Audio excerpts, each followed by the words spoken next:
I had a bad tournament. I'm suffering a little bit here, definitely suffering. And I had a bad tournament. I'm suffering a little bit here, and I guess I'm thankful for this show that I forced myself to do, to self-flagellate myself in public and to hopefully hold myself accountable to some exterior force of people, mostly unknown to me out there. It is a very difficult moment, I guess, for everybody when they have a difficult tournament, but especially if you feel like you've been making progress and you've been working hard at your game, and then there's no love from the outside world. So, I started this show because I have this collapse in my rating, and I just put that up there from the graph from the FIDE website, and yeah, even though I had a reasonable tournament 2 weeks ago, it's still just plummeting. It is plummeting, dude. So, not doing well. And I do feel that I've been studying well, really well, for the last, especially couple months. So I was hopeful that something good was going to happen. Uh, I'll talk about it a little bit here. Uh, let's go to the improvement schedule. This week I wasn't able to do that much. There was the tournament this weekend, and honestly, I was really broken down after the tournament, not just psychologically but physically. Um, and I did this big chess.com show yesterday, so that kind of got in the way. In addition, what you can see here is I've got a full 11 games that I haven't analyzed yet. And as I've said on the show before, like the whole basis of my philosophy of improvement is getting those games done in a reasonably short period of time after the tournament.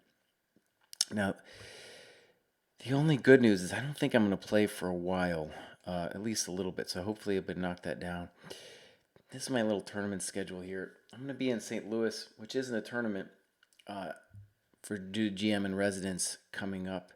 So I should have a couple weeks to knock that down. And there's a tournament in St. Louis, and I have a feeling I won't even be able to play the full 5 rounds because they've got me doing monkey tasks there in St. Louis. So, but I maybe take a bye or two. So I'll have a little bit of time now to do it and to do it right and to really focus on on what needs to get done. And that's a real good question. Like, what is it that needs to be done? And what I want to say, just the two easy takeaways from this tournament is the big one was I didn't convert on the end games. I ended up only playing 4 games. I drew 2 games I should have won. Definitely should have won, and I lost a game and definitely should have drawn.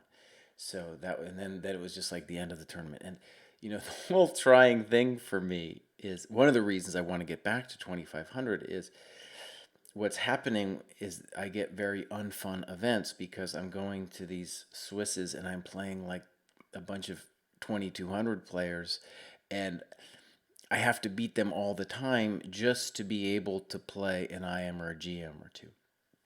And so, right, not being able to convert is really a problem. Um, maybe I got, I've had some feedback, people talking to me about what I should do and yada yada. And one guy named Lewis from Canada really came at me on a couple points, and maybe I'll just mention them here. I don't agree with them, but they're kind of interesting. One is he was opposed to my idea of trying to have an end game strategy. And that is just to try to create situations where I go to the end game. And first of all, it's a funny thing. Like you have a certain amount of control as to what kind of positions you get. Um, but of course, you're not totally in control. Your opponent has a lot to say as to whether you're going to get an end game. And even if you look, well, especially if you look at the top level now, uh, even guys who are very violent players like Fabi are getting end games all the time. So it's part of the modern game. It's always been part of the game, the end game, but now I think especially so, even at the lower levels. In any case, what I want to say about this, the end game, a couple things. I didn't convert. I'm going to talk a little bit about how and why.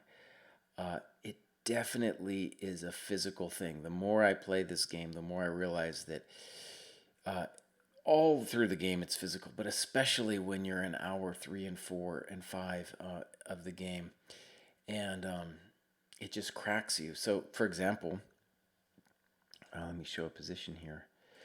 I got this position here against I am Zlotnikov this weekend, and I was fairly certain I was winning this thing, and I still am fairly certain that I'm winning this thing.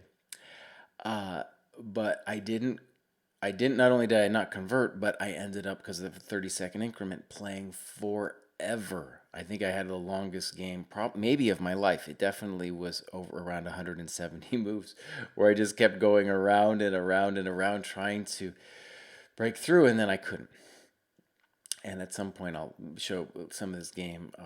I might go over superficially today, and I want myself obviously to go through it more. So, whether I plan to get to the end game or not, it's this situation where it takes so much energy, and I think a lot of my loss in round four had to do with the fact that the night before I had done this epic thing. And so, a problem with getting end games is when I imagine having a good tournament, I have to have at least one or two quick games, right? Because these tournaments now are 2 rounds a day, and if you have 2 long games, you're cracked. At least I'm cracked, and so it's a real problem actually to get a really long game. Um, the next thing I want to say about endgames is I think one of the issues I've had is I've studied so many endgames recently and before that I feel entitled to mm, have like as if I'm playing with a feel for the position. And what I mean by that is being able to make intuitive moves and doing it, having confidence in doing it right or something like that. But and in a way you have to, because there's you have so little time left at the end of the game. But I think what this weekend in particular showed me was that a position like this actually requires like a lot of deep calculation and some deep ideas in order to really win the game. Hi, C complex. So there's that, and I want to say the obvious thing is that part of my training as an old guy here is definitely physical, and the physical part of my life is not going well. When I started this, I had all kinds of goals and stuff. It's gone worse rather than better. A lot of it has to do with the fact that my hip has been hurting, my knee has been hurting, so I've just been kind of like laying off everything. I had dreams of running the 50K. That's not going to happen. The weight loss thing. Interestingly, I lost weight at the tournament, probably because of that night, gazillion move game. But just no progress on the physical front. And one of the things I really find about playing good chess is you have to have some feeling of confidence, and part of that confidence is just feeling physically strong. And, God, without that, it's really tough, really tough to do it without feeling strong. Your stream's category game is not set to chess. Oh, shoot. Well, I thought it was, but I'll fix that. I am really a noob with a lot of this stuff. Yeah. So I'm not good. I'm learning how to do the streaming stuff. And I'm just thankful that some people are watching out there. DZ, hi. Team is set to Chess TV. That's not the same. Okay. It's the chess gnomes at thechess.com that set me up. So I don't know. I don't know how it all works. But I'll ask them about it. All right. So what I thought I would do is my main intention today was to look at two classic endgames where I failed. Where I failed And then maybe later, either probably not today, but later I'll talk about these end games where I blew it. Maybe I'll just show. This was against some 2000 guy, first round, and I'm, clearly winning this knight end game up a pawn, but God, he's going to run around with the knight, and then at the end, he just has to sacrifice his knight for all my pawns, and that's exactly what happened. Really a bummer. And then the one I lost, I had this position. I'll flip the board here. I thought this was completely drawing, and it probably still is, but it was way more complicated than I thought. And again, I didn't have any time. Oh man, really rough. So, not seeing the board. What about now? Do you see it? Well, uh, let's see here. Oh, I know why you're not seeing the board. Excuse me. Thank you very much. So there's the board. Right. So I want to look at two endings. Partly, this first one, by the way, is one where people in the past have asked me about it. And okay, let me just do a little backstory. So this was a tournament like 2005 in Reno, and it was like the last round. If I'd won the thing, would have been kind of, a little bit of money and pride or whatever. And my opponent here is Alexander Strapunsky, very strong player, GM, and was in contention right around that time for the U.S. Championship, where Naka ended up winning. I think beating him in the last round like 2004 and it's 2005. So, so Yermo was at this event, and Yermo, is really an endgame expert, and likes to make fun of GMs when they don't get their endings right. And this endgame was really painful because I had studied this endgame quite a bit before, but when it came to the board, I didn't know what was really going on. Let me just give a brief overview of this endgame. If this pawn is advanced one square further, it's a draw. And notice it's important that the bishop is on the opposite color of the queening square. If it's on the same color, it's possible for white to win. Funnily enough, Strapunsky didn't know at all anything about this position, but black doesn't need to know anything. He just needs to, scramble in the pocket.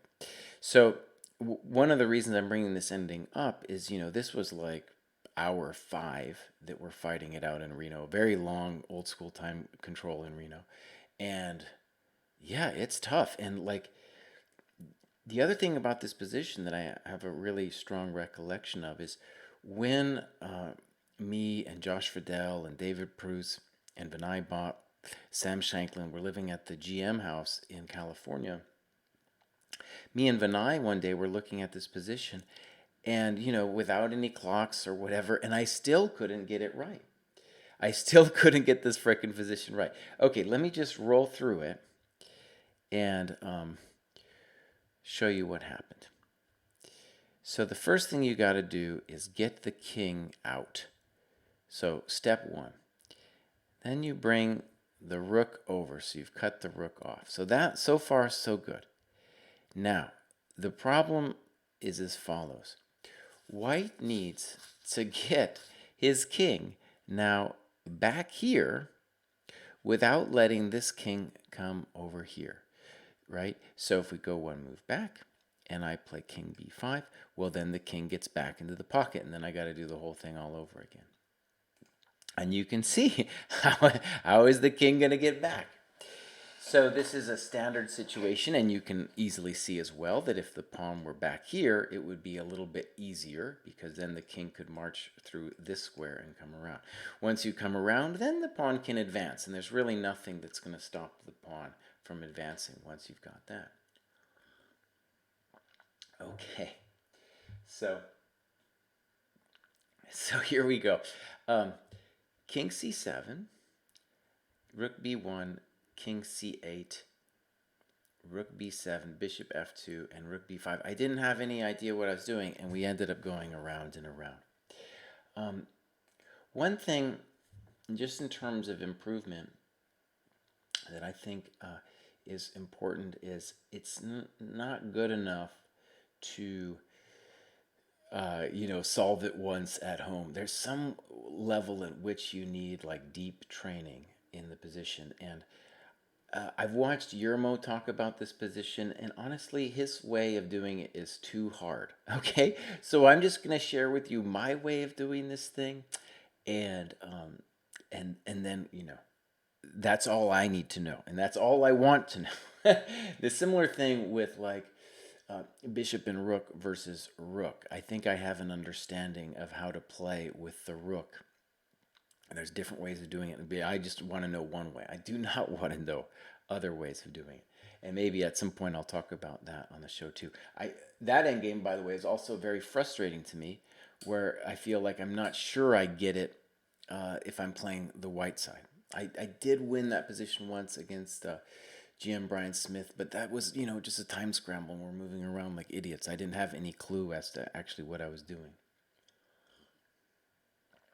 Okay. So, um, anyway, let me show you my method. Rook b3, and now he's got some Zugzwang where if, for example, the bishop comes here, let's just put that on the board, you can go here, and then I win the bishop, right? So I'm out. Now he's not allowed to come back in. And so, really, king c7, and now we play king a5, and this is a great Zugzwang method where there's just, it's really kind of, and the key thing is this. It feels anti-intuitive because you're like, he's just going to check you, dude. He's just going to check you, dude. But now what happens is this funny thing where we cut him off from this diagonal, and then he can't get back anymore. And that's the key thing to remember, honestly, is that he has to be able to stay on that diagonal. Also, if you're defending, that's a key thing you have to know. And just to show it, it might seem weird that it's now over, but it really is. Like king b8, and there's actually a variety of moves to do here where I'm going to be looking to play king b6. But the key is we're not letting him back. For example, rook f3 is a good move. And we can now push the pawn, and we're going to be looking about king b6. Yeah, even that you can imagine getting a little bit hectic. So king a5 and bishop d4, we again do king b5, right? And then we have king c4, so that's not going to work. And yeah, that's kind of it. That's kind of it, because on king c8, then we go rook b5, right? And then it's really toast. And I believe on king c6, this is where it gets a little tricky. We still play rook b5, and the point is now if he checks, he's in danger of getting cut off, of coming back. And if he does come back, we can tag the bishop and then smush the king, push the king out away from our business, totally winning. And this is never going to work because we can just Zugzwang him out, and he's going to have to leave the c file, right? And then we can march the pawn without any problem. Not a fortress. A good example though of a fortress, if we go back, and if in any of these positions, if I had played a5, then black has a fortress. There's no way through for white. And Guillermo told a funny story. He's talking to like some old school American GM, and he was just like, "Of course you just push the pawn. Give me a break. Push the pawn." But that's the intuitive thing. And I knew at least not to do that. But no, that's not a good situation. All right, let me show you another one, another very painful one.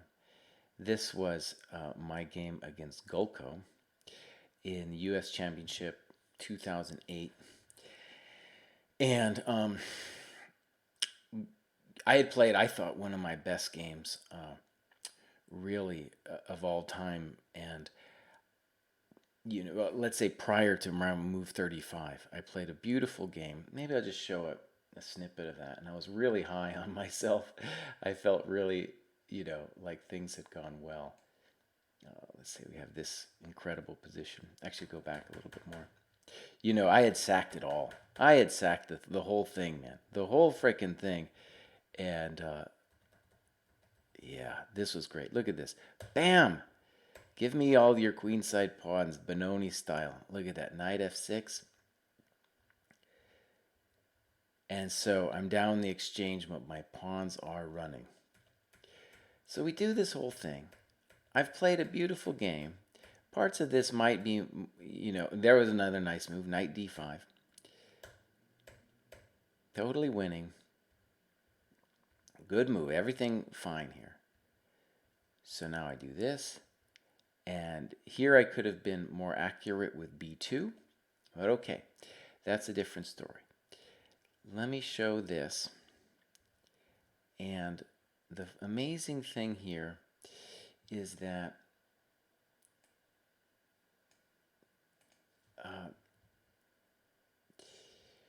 Golko had a really great understanding of the coming endgame and foresaw that this was a potential fortress for him.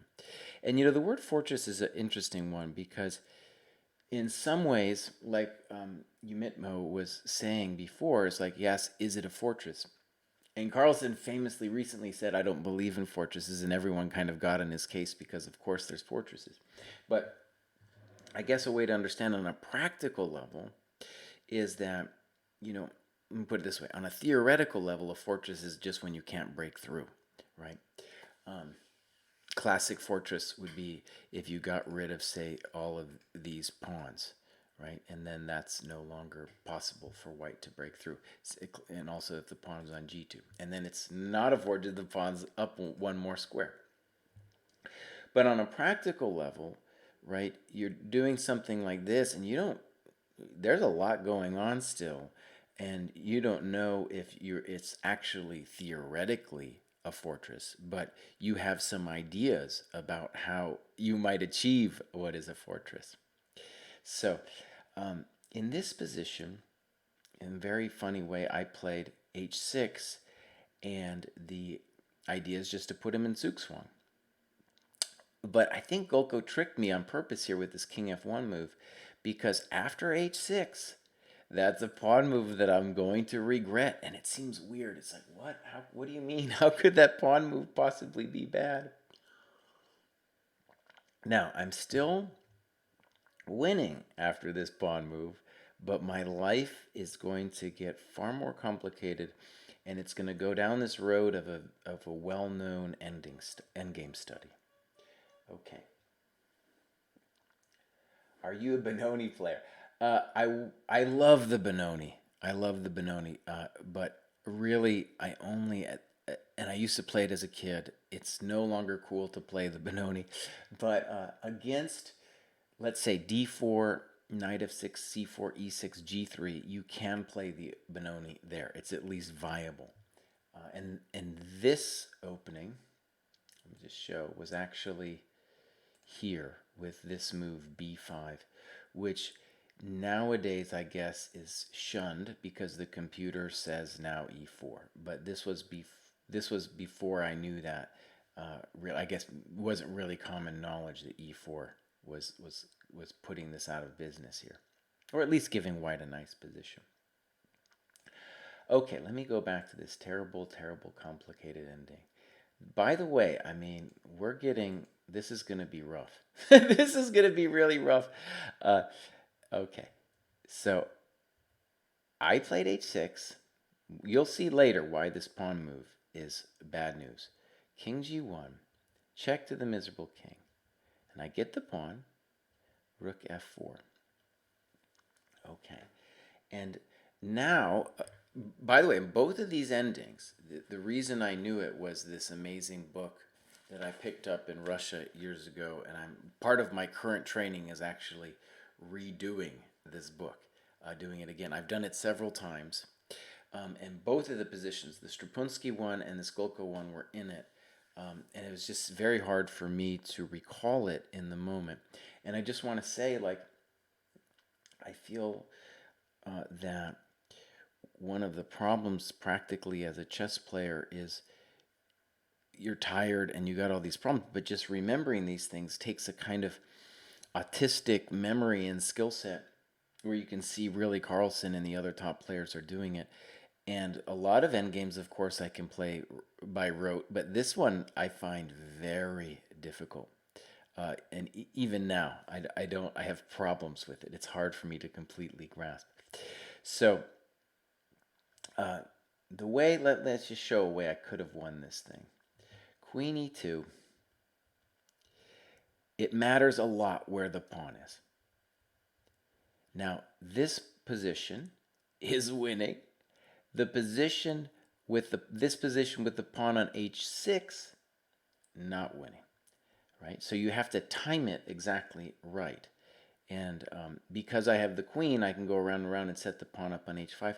Let me just show you the key idea here. King f2, h4, exclam. King d3 is the move you got to know. And then bam, h3. Totally toast. Hi, Midofanta.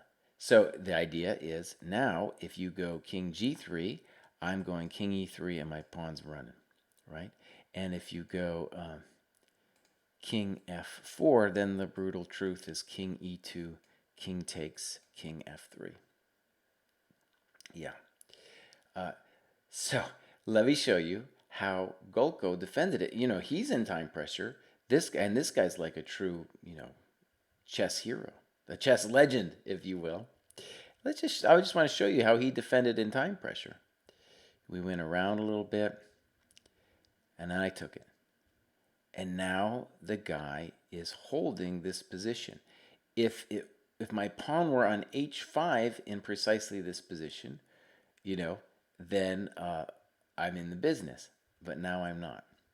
F4 mistake. Now it's totally drawn. But I just want to show you. He knows that king e1 is the right move. We do a little zugzwang dance, and I'll just show you the problem. Now, there's no way for me to get this in here. And now h3 exclam. That's very important. Notice that if I had ever put this here, then there's the stalemate trick. So now h3, game over. Oh, really a frustrating ending. And in the same way with the Strapunsky ending, when I came back to it, just over the board with Vinay, I remember being very personally frustrated with Vinay, and he couldn't get it either. And he's a genius, much stronger native chess ability than myself. But I had, at least kind of known the position before. So that was very frustrating. And then I'll show you here, I came to the book and was doing this position. And this position, I think, is one of the hardest positions. This is one of the hardest king and pawn endgames I've ever seen. Yeah, if you want to challenge yourself or your friends, give them this thing. And the brutal truth here is that there's only one move. It's black to play and draw. This actually happened in a real game. Wasn't a study, even though it's part of this set of problems that are all this kind of position. And please wait, I will save it. Yeah, go ahead. Pause. Do whatever you need to do, and yeah, and you can yeah, pause it or something so you can see you can solve it yourself. I will say it's very difficult, and that study that I showed earlier, you kind of have to have that in the back of your mind. The only winning opportunity here is the surprising king e7. Excuse me, drawing opportunity is king e7. It is very surprising, and the first point is that king g5, king e6, there's no f5. There is no f5 because of this kind of business. Well, also, excuse me, because I shouldn't say the king e5. Whenever the pawn gets to f5, like in the Golko game, black can time it so that it's not going to work out. Oh, major bummer. So we go king e7, And imagine king f5, king f7, h4. You always walk through this a little bit. The pawn is on the wrong square because it needs to be black to move in this position. But unfortunately, it's white's move in this position. And you can imagine something like this. If you play f5, for example, you're not going to get the glory because he comes around and gets you. He's fast enough to close it down. So two positions that were very difficult for me as a chess player. And what I think is helpful in talking about endgames is there's really two kinds of endings. There's what I call algorithms, and definitely the Golko game, the Strapunsky game are algorithms that you guess you need to learn. And very hard to pull that out of the hat, in the fourth hour of play. Um, and then the other kind of ending, which to me is honestly more interesting, is let's call them natural endings. For example, what I got this weekend with this one, and this one. They're not in a book. You might get a position where it results, in something that is in a book, but this obviously is not something you could precisely train for or something like that. Um, the maybe let's talk a little bit about what happened. I'm playing a much first of all, I'm playing a much lower rated guy, and the guy comes to the board too, and he's like, "Oh yeah, you're the only GM I ever drew like 15 years ago," and I was like, "Oh no," and he was really pumped up to hold this position. And the interesting thing here is okay, this basic endgame business in general. What we can say is that a knight ending is winning if when you lifted the knights off the board, the king ending would be winning. And that's obviously the case here, that the king ending is going to be winning. The difficulty is just that the knights are tricky pieces. They're bouncing all around. And here in particular, I need to be very careful about how I proceed with the position. And my knight isn't totally clear on what or where it should be. And ideally, I also want to prevent him from trading pawns, right? Ideally, I want to prevent him from trading pawns. And this one, while I'm certain it's winning, it's just not very easy to know what I'm supposed to do, even now looking at it. And I'm going to spend more time on this entire game. But, like, looking at it now, it's not immediately obvious to me, like, well, even from a practical point of view, like, say, well, what's the right plan? In the game, I played, I think, a very terrible move. I played g4. And it's bad because, well, for one, I'm trading a pawn. Two, I'm giving him this square. And three, maybe even that could become a weakness. So, for example, takes. He played knight e4, but even h5, I'm like, oh, did you really allow that? Where you can come after your h pawn and maybe make things more complicated than you wanted them to be. So terrible move on my part. But again, like one way of playing would be to put the knight on d3.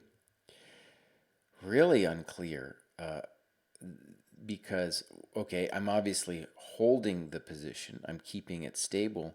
But the dude is going to play h6, g5 and not only push my king back, but trade some pawns, right? Yeah. So that's an that's a really interesting question about what the frick I'm supposed to do. And there's no entrance for my king over on the queen side. So honestly, this one's pretty tricky. So I'm gonna spend some time on that. Right. And this is what I think when I imagine improving, it is being able to win this thing at least 9 times out of 10 against no matter who it is. Right? Very difficult. And I might change my opinion on that, but that's how I feel about it. Let me show you the next one. Again, I might come back to these in a later show just to talk about it a little bit more. This new time control is like you get 30 seconds to move. So you can play forever, but you don't have that much time to think about any given move. And in this position, I was simply convinced that if I won the G pawn, I would be winning the game. But it turned out to be really wrong. I played a5, which I think in itself probably okay. Let's just say I've got the guy totally tied down here, right? He's not moving the bishop. It's this completely stuck over there. I played a5, bishop e1, knight g5, bishop a5, and probably my next move was a mistake. I played it instantly. I played knight f3, bishop c3, and before this I was just filled with the thought that I had to be completely winning the position. And of course now I'm just not at all clear that I'm winning this thing. Yeah.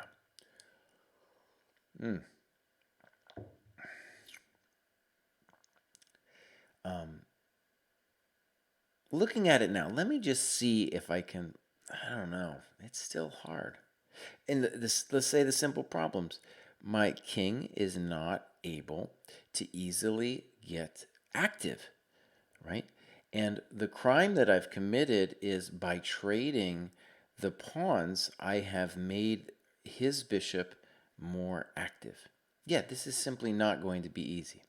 Again, I might come back to this in a later show or something, but this was oh man, this is more complicated than I had thought. So I think in hindsight, I should probably play king b6. It's weird, but I basically want to tell the dude that he has now to worry about this one, and this push. The bummer is my king is really, it's hard to imagine him getting loose over there on the queen side. And I don't want to allow bishop e1, bishop d2, right? I don't want to play like king a5 if I'm going to allow bishop e1. Really painful. Really, really painful. So that's another example of an endgame. And to Lewis's point, as I said, this guy wrote to me and complained that my endgame strategy or whatever was not correct. This game, I had to fight really hard to win that pawn and then to get this ending. Zlatnikov is an old style IM, and really what he does is he just holds the position. That's entirely what he does, and that's a valid way of playing. There's different ways of playing, and just holding the position can be very frustrating, especially if you're the higher rated player and you're supposed to be winning the thing. All right, man, oh man, I'm gonna show one more painful thing, the most painful, and this was me playing an FM in round 4. And even though I'd done so terrible, if I had just won this thing, I would have at least been playing for some kind of something in the final round and probably playing some GM with white. So, oh man, this was rough. I think I didn't have that much time, but one thing I'm going to accuse myself of here is of being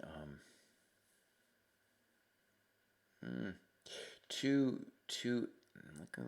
confident in my own abilities or something like that. That I felt like, oh, this is a draw, and I should be able to easily do it. And actually, talking about the word fortress here, this endgame very interesting. I'm not at all exactly sure what is going on here, but I played the move f5, and I think that is surprisingly a mistake. To my mind, it looked like, yeah, there it is. There's the draw. I've covered all these squares. But the real drawback that's happened now is that I've given his rook more scope.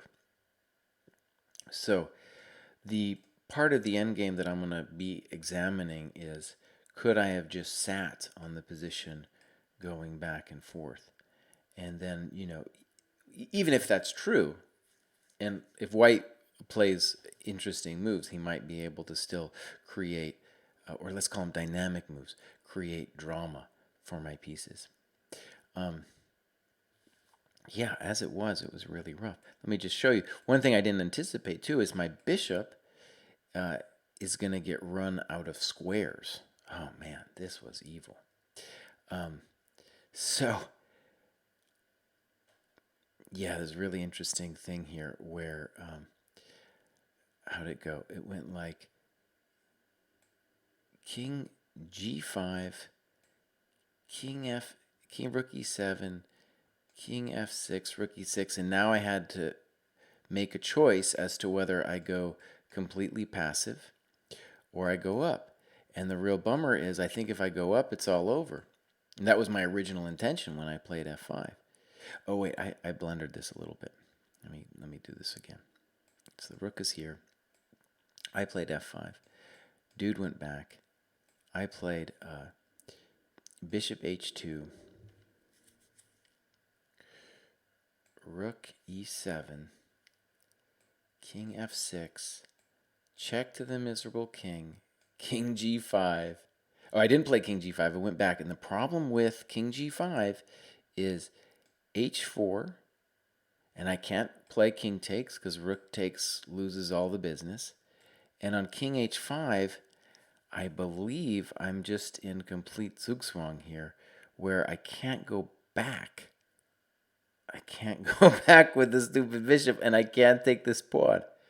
Oh yeah, total disaster. For example, here, here, snap, and it's all over. Really a total bummer. Very surprising to me that this was so bad. So I went instead. Let me put my bishop back here. Oh, darn it. Sometimes chess.com, you guys need to fix your pieces. There we go. All right, so when he checked, I went back. h4. Man, this was rough. And if he got h5, I decided I was just totally lost because of this rook g6 thing is really gonna nail me. So I played h5, check to my bishop, check over here. And I thought maybe even here he could have done better than this. But this was the position I ended up losing. And I even, what happened? I'll show you the final deal. I got my pawn. I got my pawn all the way to g2. And his rook was like here. And this pawn he won. So we traded it off like this. And now I'm toast. This is also losing. And really a bummer. Like king g6. Whatever I do here, I think I don't really have any great moves with the bishop here because any of these moves are going to get tagged on their way out. The rook can lose a tempo, and the king is now going to be looking to come over, and I'm going to be toast. What do you think are the best endgames booked? Good question. I'm not a great fan of the Dvoretsky book, even though people love that thing. Mostly because it paints a picture of endings as if they're algorithms, when in fact, as we see, like in this position and this position, it's not something you can just, learn as something like, oh, if X then Y. You have to have a deep sense of what's going on in the position. And the beauty of the endgame, to my mind, is it teaches you the power of active pieces versus passive pieces. And I feel like one of the reasons the endgame strategy in general is good is that the kids who are so strong in the puzzle rush and whatever, they don't understand active pieces and passive pieces and will almost invariably play passively in the end game because they don't understand what activity would mean in the end game. Anyways, so that to me is the most interesting part of the endgame. The book that I got the most out of just studying practical ending play was Vasily Smyslov's Endgame Virtuoso. Some people don't like that book because it's very short on words. The words it does say are absolutely ingenious, fantastic, but there's not like long sections of words. It's mostly his games and just playing through those games. I was like, oh right, I get it. What it means. I get the philosophy of the game that not only is going to the end game but has the end game kind of in the always in the back of the mind. And of course, Smyslov was also a genius when it came to let's call them the technical positions or the algorithms, right? Especially with the rook endgames. And the rook endgames, even though we didn't have a pure rook endgame today, that's definitely where the bread and the butter of most of the endgames are going to come down to. Jax of the Pro, hello. All right, so I'm just going to sum this up. This was a very difficult tournament for me. You look at this improvement thing. I need to get back on it. I'm very thankful for this show that I can be forced to articulate a little bit about what's going on. I am doing some teaching, and that's helpful. I like to teach people who are interested in their own improvement. So, if you want me to try to help you, I'd be into it, especially if you are into improving yourself. I think that would be, that's the people I'm looking to teach. And to me, it doesn't even matter what level, whether it's 1200 or 2100 or 2300. That is like an interesting thing when we talk about improvement, because I feel like the thing about improvement, it doesn't really matter all that much what level you're at, right? It is the same problems are going to come in. You need to be fit. You need to increase your end game skill. The openings are not that important, but it'd be great if you understood them a little bit. Understood like some classic games. Thank you so much. The other thing I want to say about my tournament, I wanted to mention this earlier, is there were several moments when I didn't feel like, especially in this final game when I got beat in a position. It was a whole interesting thing that I might talk about more. Hopefully, I'll be able to talk about more soon. Is I felt like a lot of my moves didn't have depth. It didn't have the kind of positional depth that not only I think is part of good chess and winning and all that other stuff, but just makes chess that much more interesting. So even I put out on Twitter, I was like, dudes, what kind of book should I be reading to give me some, to help remind me of the beauty of good positional moves and good positional thinking. So that's part of my struggle. All right, I'm going to be back next week, and I'm hopefully, it won't be such a downer. But, I guess I knew this was going to happen when I started. I had one good tournament, and then this one was even worse. All the games were lost in this tournament, and then some. And so I knew that this path toward coming back was going to be rocky, that it wasn't always going to be easy. And one thing I told myself was that I wasn't going to do this raw thing. A lot of people, I hear them talk and it's like their life is always beautiful. And I'm not even going to do that to you. I'm just going to tell you exactly how it is. I'm going to tell you that my hip hurts, my knee hurts, and all this, it's real. It's a real effing deal. And that's what it is, and especially getting older now, it's just really hard to confront a lot of the issues of improving when you're no longer a spring chicken anymore. All right, I'll be back next week. I'll have a more positive attitude, I promise. Thank you very much. Well, I'll ask one more question. What to do in a very bad period when you're not able to train and play? Um, well, uh, if you're not playing, you can't be having that bad of a period because because you're not getting crushed in tournaments. And I want to say, for all chess players, especially as you get older, there's going to be periods of your life you're not playing. And part of my drama, actually, I'll show you this graph here. Part of my drama is, I had kid 2016, and it's kind of like, oh man, loss of vitality right there. I was a billionaire of time before 2016.